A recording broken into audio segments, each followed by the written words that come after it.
The presidential election campaign in Ukraine has officially kicked off. Candidates must be a Ukrainian citizen, over 35 years old, speak the state language, will have lived in the country for the last 10 years before voting day, and must have put down a cash deposit of approximately $72,000. The deadline for nominees to register with the Central Election Commission is February the 3rd.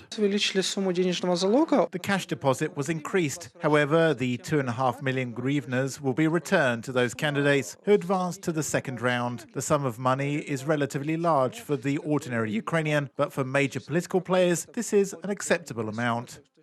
However, Olga Ivazovska from Opora NGO argues that presidential race really started in the autumn, when billboards began appearing with faces and slogans of future candidates. She says that during this time, dozens of charity events fronted by high-profile politicians have been held. There has been a significant increase in the number of campaigns, media coverage, motivational and mobilizational material. These are in fact all the signs of an electoral race. The number of charity events has also grown as well. This is typical for an electoral race. Between September and December, 124 activities of this type were recorded, when some charitable organizations or a foundation appear that, on behalf of the candidate, distributes their materials, visual advertising, and holds certain charity events.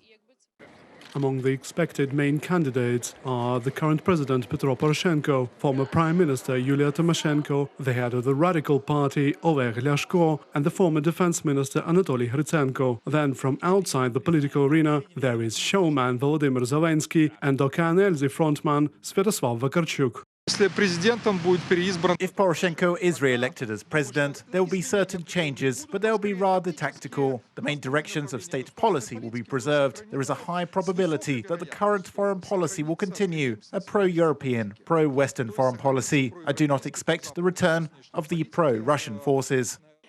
According to political analysts, the election of the president of Ukraine in 2019 will be held in 2 rounds. The first vote will be held on March 31st. If no single candidate gets an overall majority, then the second round runoff will take place. Reported by Olga Mikhailiuk for UATV.